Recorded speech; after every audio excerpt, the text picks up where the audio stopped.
everyone. Welcome back to the Lawyer Launcher podcast, Behind the Bar. I'm Susan Van Dyke. Welcome to the 10th episode. I can't believe we've come to this small milestone, but it thrills me to be at this point in the podcast. And I want to thank you for listening. It's really been a huge effort while balancing my consulting practice and working with amazing clients who I really enjoy. And I'm still, filled with passion for the work that I do, both in managing my law firm clients and helping them grow and work through challenges, and then working with law students and helping them, cross that threshold from law school into their first law firm or looking for their first law firm job. It really is my passion, and I'm just so grateful to be working in this space. And I want to just share more of a personal message in that I'm so grateful for everyone to be listening on podcast platforms and also on YouTube. In fact, there are thousands of you watching, which is shocking to me. You're listening from Canada, the US, Australia, Asia, Germany, the UK, and other parts of Europe. And I just want to say thank you, everyone, for listening in. Please share, please comment, please engage. Come and let me know, what is of value to you, what you want to hear in the future. Please share this podcast with your colleagues and friends and those within your law school or your law firm. Share the content so that everyone can learn together. That would be great. So over the last 3 decades, I've worked inside and alongside law firms across Canada and also in the US, helping them grow. I help train and retain lawyers. I advise leadership teams on marketing and business development and strategy. I've also been deeply involved in recruiting lawyers in both countries, and I know firsthand what firms are looking for and how students and junior lawyers can stand out in such a competitive market. Alongside that, I've had the privilege of mentoring countless law students and junior lawyers, guiding them through articling applications, job searches, and in the first years of practice. So whether you're just starting to think about your career or feeling overwhelmed by the job search or wondering how to position yourself for success, you are in the right place. In today's episode, I'm talking directly to you, to those who are seeking a position in a law firm. I'll walk you through practical steps that can take you right now to move your career forward.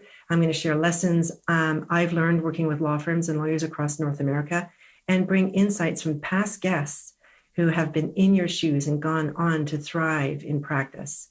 So I'm going to be weaving those in. I'm going to put those episodes that I'm referencing in the notes below, but they'll be easily found in within the podcast platforms, wherever you get your podcasts from. So with that, let's get started. Welcome to the Lawyer Launcher podcast. Hello, friends. I'm your host, Susan Van Dyke. If you're a law student or a new lawyer eager to launch a successful career, you're in the right place. Drawing on more than 25 years of experience, I'll demystify the business of law and help you understand just what it takes to succeed. We'll empower you, help build confidence, and reduce anxiety. Our experts will share tips and advice, and I can't wait for you to hear from them. Now, let's dive in. So this podcast is just you and me. It's just you and me talking about navigating your job search. This is all about looking at the process, the structure, the consistency, and the intention of finding that role that you desire in a firm where you can do your best work. It's about not waiting for a job to land passively. It's about intention. You can find jobs passively. Perhaps they can land in your lap through contacts or family or what have you, but not very often. Most of us, 95% of us, have to actually go out and search. So the reality of searching for a position and navigating through the process for probably the first time can be a little bit nerve-wracking. It can be anxious. It can be confusing. So I'm going to take you through sort of an insider's guide of the steps that you should be taking and some of the things you should be looking at and some of the tripping hazards to watch out for. I want to start to set the stage, and I want to share with you that finding a job is going to require, it's like finding a job. Finding a job is like a job. It's something that you want to take pretty seriously. It's something where you want to be pretty organized. You don't want to look for perfection. You want to look for engagement and follow-up. And the earlier you treat this seriously, the better. It'll give you a little more control. It'll put your nerves a little more at ease, and it will hopefully help you feel less overwhelmed And you're certainly, start now so that you don't feel as behind as you might otherwise feel if you were delaying and procrastinating. One thing that has been pretty consistent, if you're listening to the Lawyer Launch or Behind the Bar podcast, that guests keep bringing up repeatedly, time and again, in one way or another, is that whether I'm talking to litigators, firm leaders, or coaches, is that careers don't happen by accident. They are built deliberately, often earlier than people expect. So I would even say that the first day you started law school was the day that you started to create a reputation for yourself. The day that you started law school was the day you started to build contacts, et cetera. So it's already started, whether you're aware of it or not. So we want to be grounded in intentional actions, not theoretical propositions. We want to be very intentional and follow the steps. The next thing I want to talk about and get it right out of the way is imposter syndrome. And I want to reframe where you are in this whole outlook of looking for work. And I also want to talk a little bit about marks. So imposter syndrome is not reserved for students. It's not reserved for articling students, for interns. It's not reserved for, new professionals or lawyers. I hear senior people talking about imposter syndrome. I hear it from everyone. I can feel it myself at times. Imposter syndrome is not reserved for new professionals. It is across most professions. And you've heard some of my guests talk about it, very specifically about the imposter syndromes that they've had to overcome. So this is not just reserved for you. So I want you to keep in mind that everyone that you meet, everyone that you interview has been in your shoes before. May seem obvious, but I think it's an important reminder that we've all been there. We've all been in those first interviews. We've all been walking the halls of a law firm for the first time, not really knowing who's who. So most people are going to be pretty sympathetic to that position that you're in for the first time. So just know that everyone has been in the same position at one time or another, and it's uncomfortable. And you just have to know that we've all been through it, and to just have trust and faith that you will move through the process just fine. And maybe you can reflect back to your first day, your first week at law school. You might have, some of you, looked around and think, oh my gosh, I don't belong here. How did I get here? Everyone else seems to know what they're doing. Everyone else seems more worthy than me. Everyone else seems to be smarter than me. When you think about where you were in that first week and how little by little you started to get your footing, you started to get some momentum, you started to get a little more familiar, a little more comfortable. And before you knew it, you were kind of taking flight and things became more routine. The same thing is going to happen in searches. It's going to start to feel more routine and more comfortable as you're interviewing, et cetera. It's certainly going to feel more comfortable as you get into your first law firm and you get your footing. So just know that imposter syndrome will start to quiet, but it's a discomfort that we've all had to go through at one time or another. Now, I do want to talk about marks. There's been a lot of discussion online. I've heard it a lot in questions that I received from law students and even folks who've applied to positions that I'm searching for my clients. Marks matter to some lawyers and to some firms. They don't matter to everyone. And I'll tell you why. In many cases, personality and fit matter more. Your experience in your area of law or anything that shows if you're in a club, if you have an undergrad in that area, if you have certain skills in that area. I've worked with engineers who ended up in IP firms, intellectual property firms, who have that background that, makes them a really desirable candidate. It's not always marks. Sometimes it is. And I've actually been in searches where in the same firm, they're searching for lawyers. I'll have one partner who's really keen to look at marks. And I've had the same lawyer within the search committee in the same firm, not that interested in marks. They really want to meet the candidate and they want to look at the fit. So marks is not everything. And the other thing I'll say, the most successful lawyers are not necessarily those with the greatest marks, the best marks.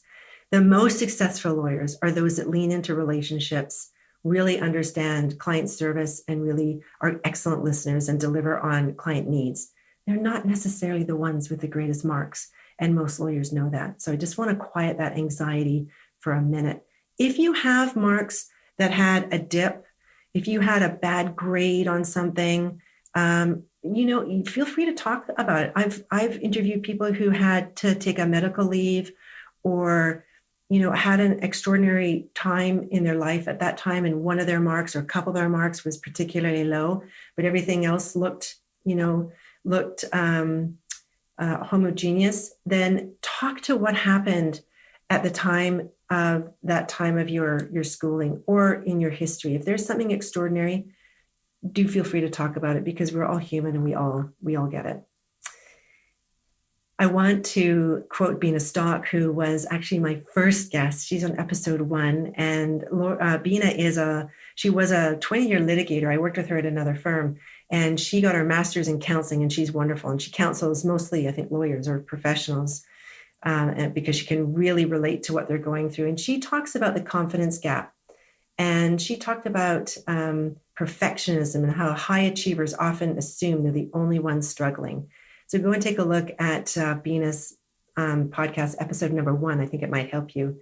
And Mark Virgin, he also talked about asking questions and admitting uncertainty can often signal professionalism, not weakness. And I would even say it signals some level of self-confidence. And Mark talks at length about anxiety and what he has experienced. So go and have a look at those episodes and see if they resonate with you and what you might take away from those episodes. I want to be really honest with you about the transition between law school and your first law firm and searching for work within those periods of time, that it's going to require some acceptance of discomfort. This is not meant to be a comforting, easy, drop in your lap, natural. Everyone is a natural at this. People they just know the game. They just know what to do.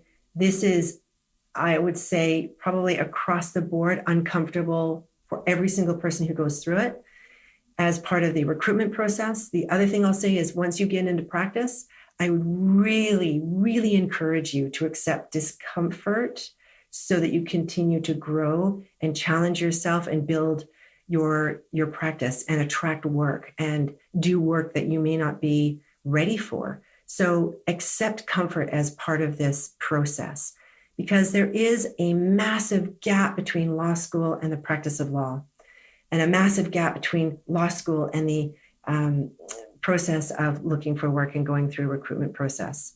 So do, again, compare this to your first weeks of law school and see how you've grown there. And the confidence will come after. It's okay to be uncomfortable. It's okay to be nervous.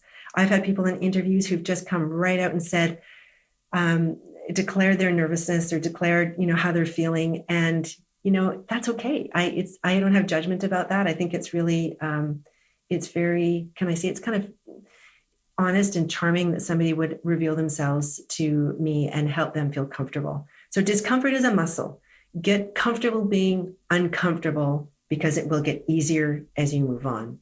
And you might recall David Brown and Mark Virgin both. David talked about learning to sit with discomfort early. This is that time. And Mark Virgin, who, he's a 30-year litigator, was very honest about this, that discomfort never disappears. You just get better at moving through it. Maybe you get better at faking it, I don't know, but you certainly get better at moving through it and accepting it. And I think as you accept it, you're less scared of it, and you're more willing to do what's necessary to get through it. And it might be the first time you're in court. It could be the first time you're meeting with a client. It could be the first time you're picking up the phone. But I'm going to come back to our topic, and that is the first time you're sitting with a recruiter or with a law firm talent professional or a partner, or at a cocktail party or at any one of those events, an OCI or any of those things, and you're sitting there or standing there for the first time, it's going to be uncomfortable. So let's normalize the fear. I don't want to minimize it, but I want to normalize it because it happens to us all. Okay? So understanding how hiring actually works inside a law firm. So silence and rejection are common. Don't take it personally. There are hundreds of resumes that come into most firms, and it's not possible. There's not enough time in the day to answer all your emails and to answer all your questions. It's a very busy period of time. Don't take it personally. So when firms hire, They're looking for when there's work, where there's budget to hire somebody, and they're looking for the right timing. Some firms set out how many articling or internships they can hire, how many summer students they have positions for. And so they're looking for, they have an allotment usually in place, and they're looking to fill that allotment. As you apply for a summer position, an articling position, or an internship, here's an important tip.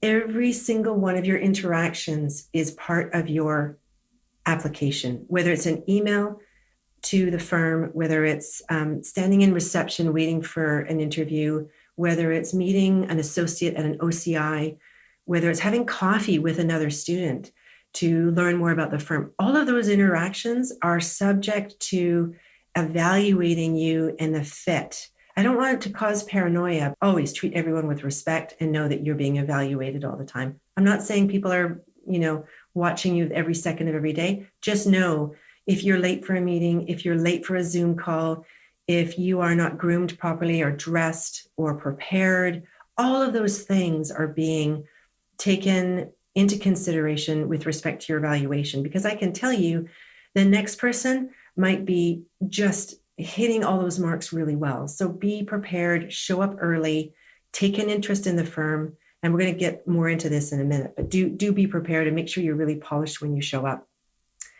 Another important tip, and some of you may not like this, but it's true, your social media history and your online comments may be discoverable by anybody looking to hire you.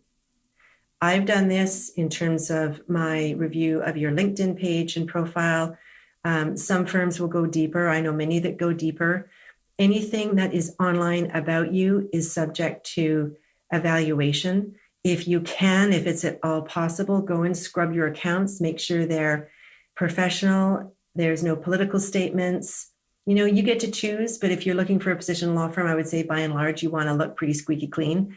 So this is the time to go back, look at that. If you can do a scrub and you want to do a scrub, do. If you don't want to do a scrub, just know that it might come back and impact your hireability in a firm. So do have a look. And going forward, have that in mind. Don't put anything online that you wouldn't want to come back to haunt you, of course, but it's got to be stated, because I'm still surprised what people will put online, and they may not know that's going to come back and haunt them.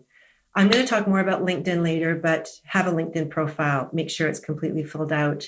Go and find some connections. It could be your law school pals, totally fine, all good. It could be your family, your contacts, could be anybody, but make sure you have a LinkedIn account. Make sure you have a nice photo. It doesn't have to be professional. Have somebody take a nice, good photo of you in some decent light, dress the part, fill in all the fields as much as you can, and engage with others. Start engaging. And we will talk more about that at another time, but make sure you have a LinkedIn account, because it will definitely help you. As my colleague Colin Cameron will say, he explained on the podcast, I think he was episode number 3.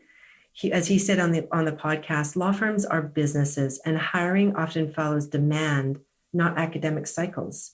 So if you're applying for a position that is not necessarily a summer articling internship position, which do have cycles, right? They have very specific sort of timeframes. If you're looking to join a firm, hiring just follows the demand. It's not necessarily seasonal. So you've just got to find your timing, and I would contact the firm and see what timing makes sense, or just watch for postings and apply when a posting comes up. So again, that's why delays and silence aren't a reflection of you or your worth or your suitability. It might just be a timing thing, and they don't have time to get back to you or capacity to get back to you, but stay alert to the opportunities, because they will come, and you'll have an opportunity to put yourself in front of somebody at some time soon, hopefully. Step 1, we're going to talk about your resume and cover letter. Your materials should support your story. It shouldn't oversell you. It shouldn't undersell you. These are your marketing tools. These aren't biographies. These are tools that help somebody quickly evaluate your suitability for their firm. There was a great podcast with Marketa Jokinen, and we just released it last week. It is episode number 9. Go and have a look at Marketa. She did an excellent job of taking you through what a resume and cover letter should look like. Some Other points that I'd like to share include really check those details, your spelling, your grammar, that you've got the correct individual names, you've got the correct firm name. If you're including an address, make sure that's all correct. The devil really is in the details. And I have myself faced a stack of resumes, and sometimes those that go into the no pile are those that simply have grammatical errors or spelling mistakes or other formatting mistakes. They haven't actually done a good job of going through their materials before submitting them.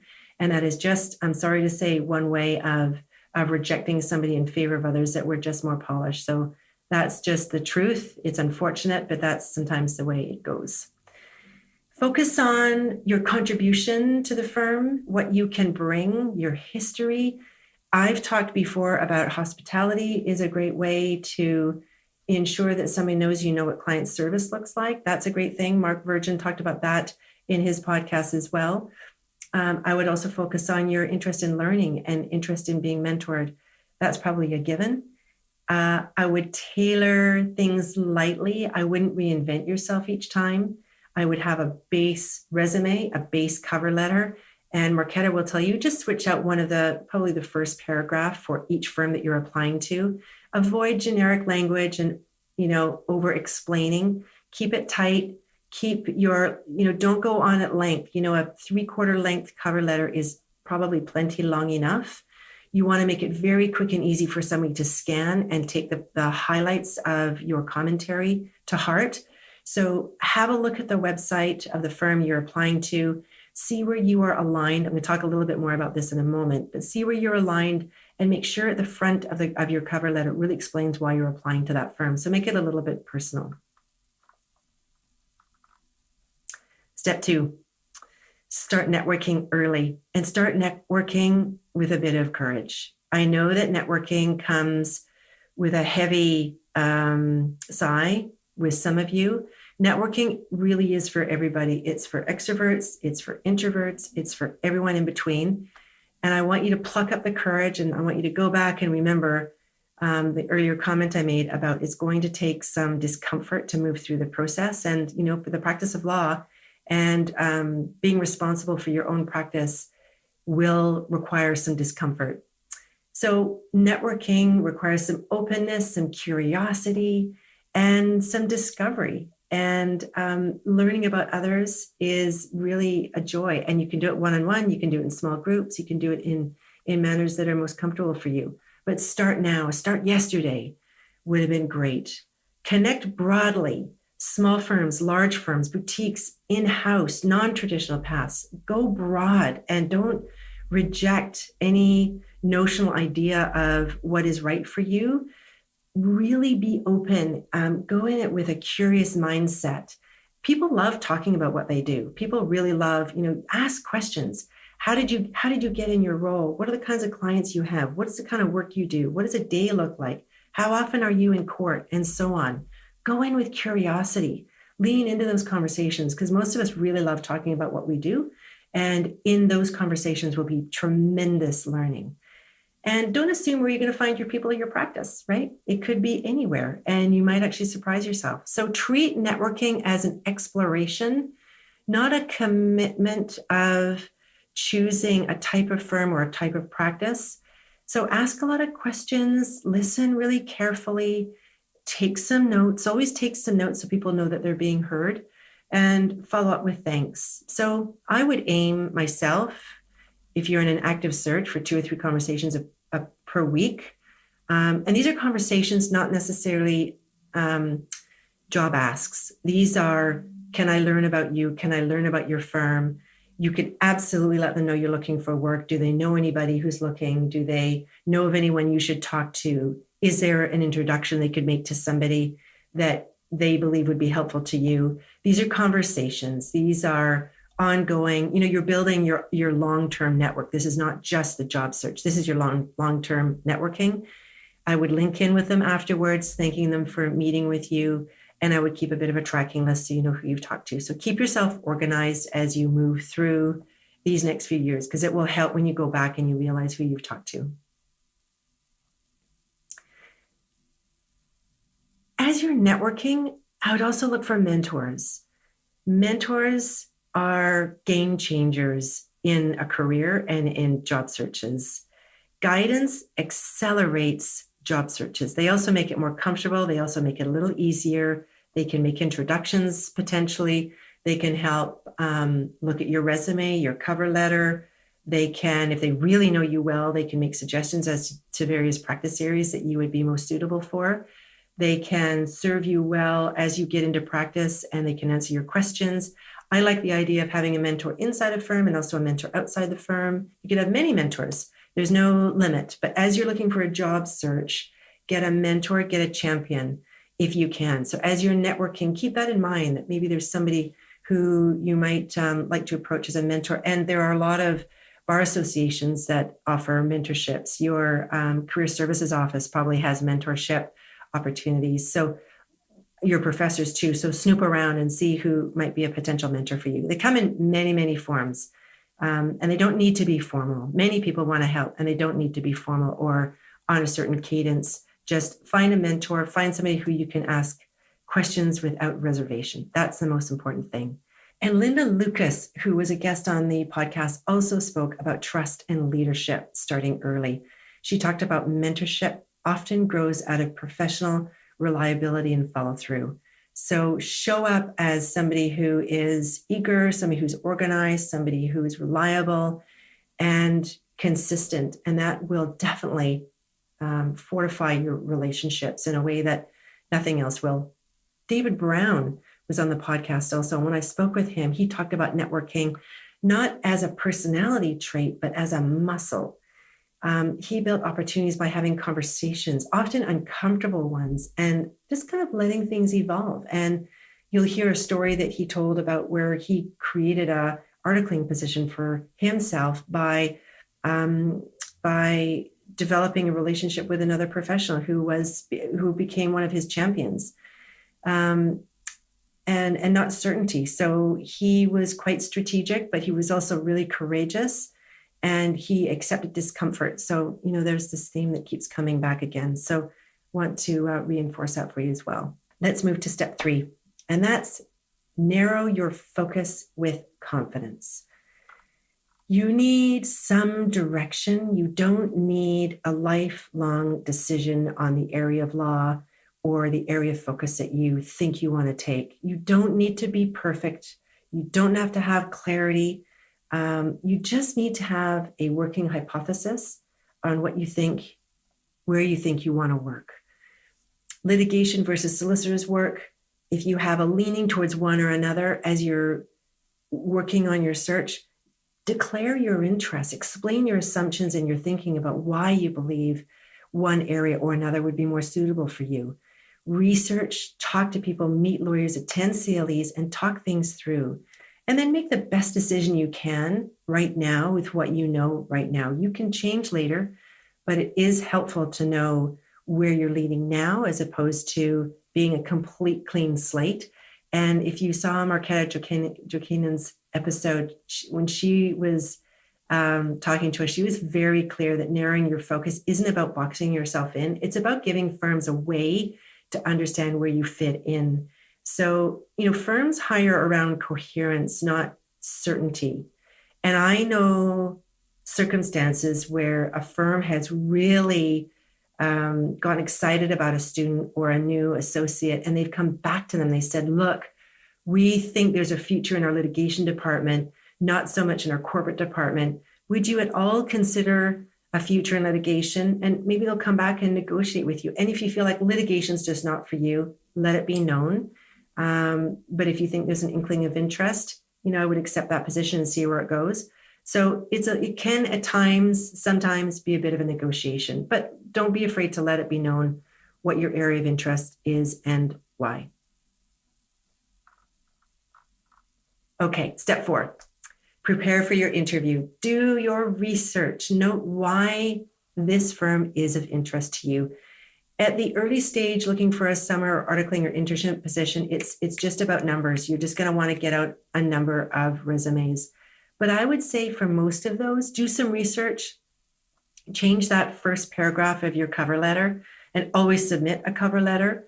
Try not to use AI. Recruiters can always tell when AI is used. So make sure, check it for grammar, check it for length. Use AI to check for certain things, but make it personal because it can usually be identified if it's an AI letter. So make it personal. When you go into your interview, do what you need to be yourself and be relaxed as much as possible. I try to start off most interviews with a chat with, how are you? And something funny, or I say something about myself. I really try to make the person relaxed because, I want to be a good human, but also I want to see the authentic person. So I really do spend and invest a couple of minutes to try to help that person relax. Not everybody does that. So make sure that you do what you need to be relaxed. It might be having a glass of water. It might be breathing exercises. It might be going for a run in the morning before your interviews. It might be eating, not eating. You know yourself, but make sure you set yourself up to be in the best state state of mind possible for that interview.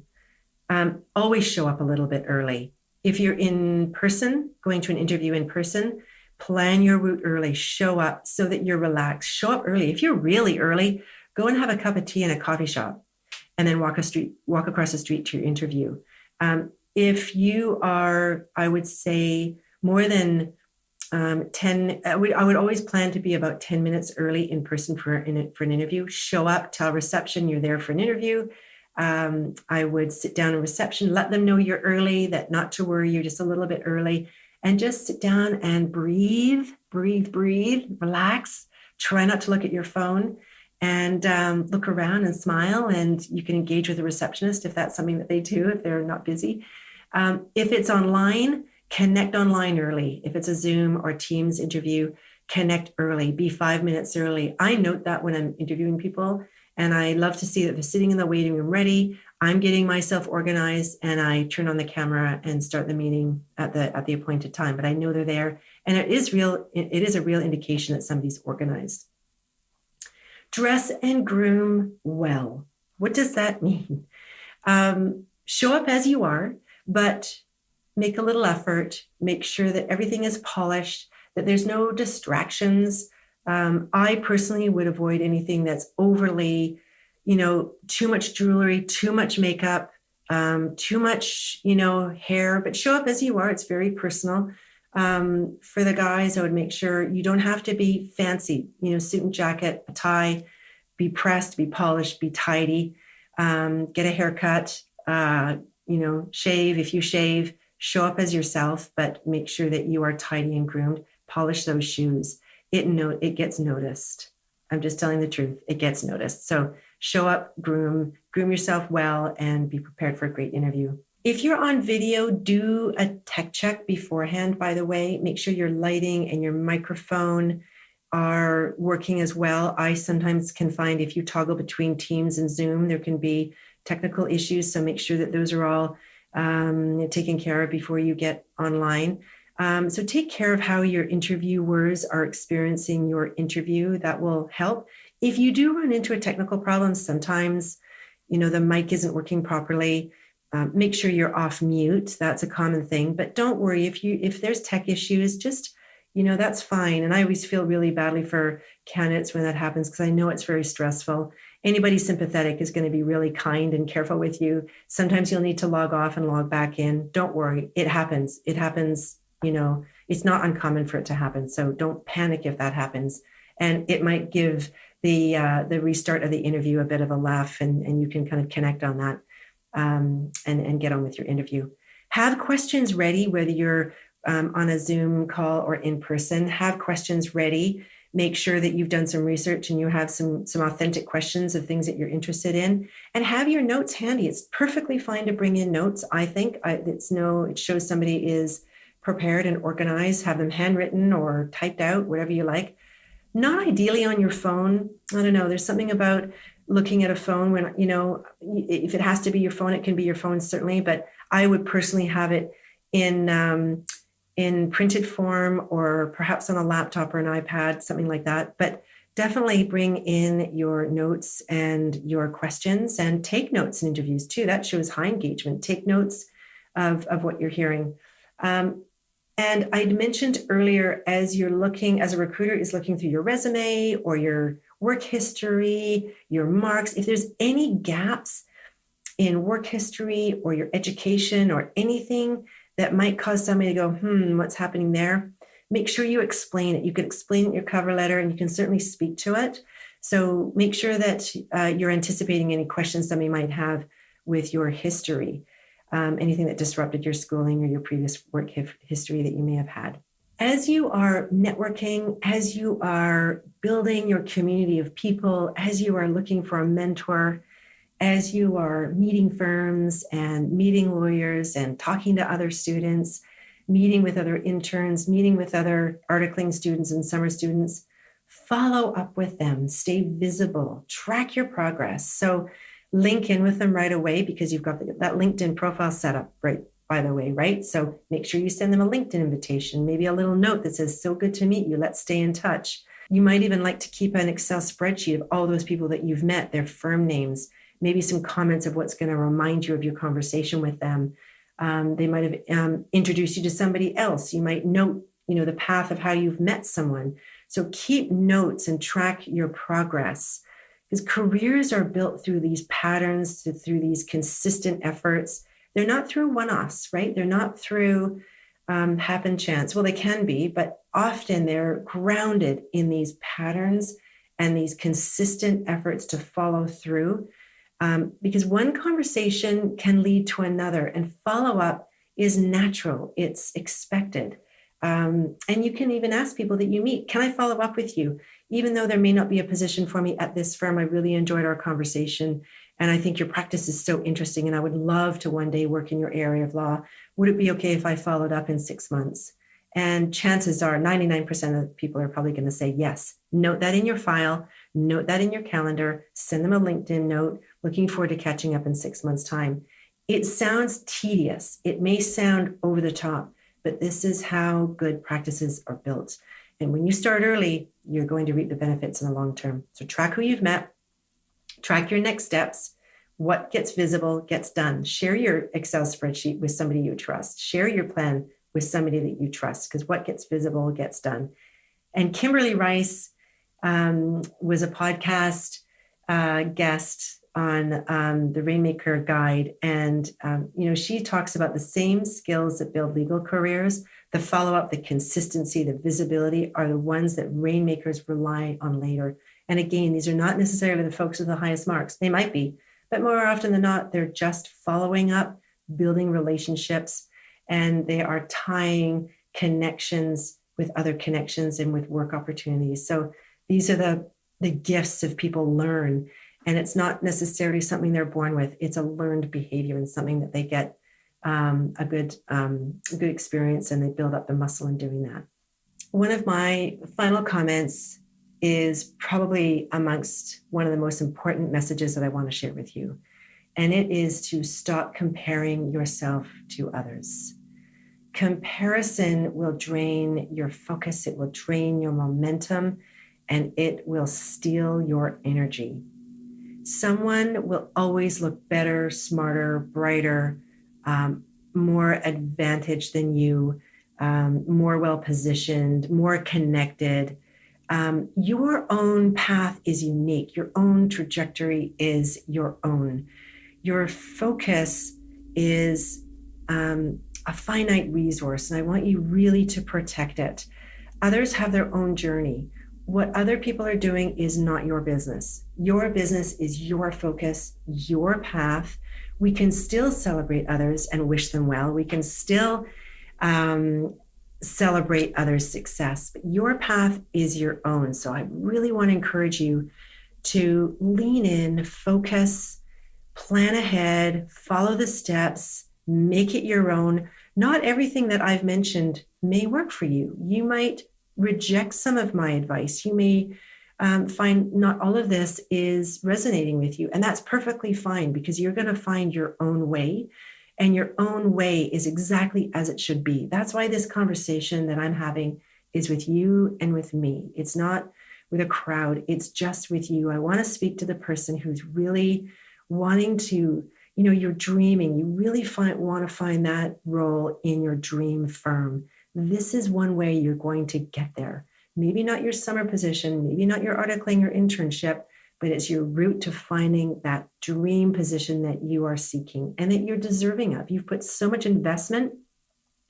in your education to get to this point in your career. You just got to get to that next step. And I've just outlined one path, one way that you can get there.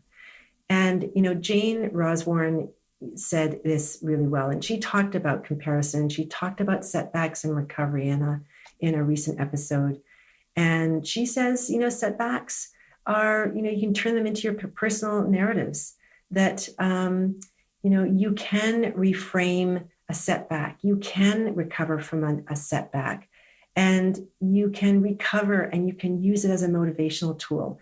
So go ahead and look at Jane's podcast, because it might give you the lift that you need as you're working through the discomfort of what feels like rejection, what feels like, things getting personal. They're not. It's a process, and you will get there. I promise you, you will eventually get there and you'll find your way, and it will be amazing. And I hope that I get to see you in some form in your journey through social media, through LinkedIn, or through your comments, because I know you're all just so incredible. I've seen the resumes, and one of the hardest things I've actually ever done was finding articling students from a pile of hundreds of resumes, because you all just look like incredible humans and wanted to hire every one of you. It was just so painful rejecting any resume. So I know how amazing you are, and let yourself shine, let your uniqueness shine, and you'll get there, and just have trust and faith. Now, if you want more information, if you want a little more help, if you want to go into more detail in LinkedIn and have some of your own questions answered, I'm going to be hosting a webinar, and there's no fee, but I'm going to be hosting a webinar for a small group who want to meet with me and go through building out your LinkedIn page, go through a little more detail on your job search. And I'm also going to reserve 30 minutes for a question and answer period. So if you'd like to join me, come and DM me with your email address, or you can email me at susan@vandyke.ca. I will put that in the notes below. But pop me a note, let me know you want to join the webinar. The date is still to be determined. I will send out the date probably a week after the podcast, so that you know when that is. And I'll try to hold it in the evening when everybody's available. Okay. Thank you for joining me. It's been a pleasure talking through all of this with you, and I hope the tips were helpful.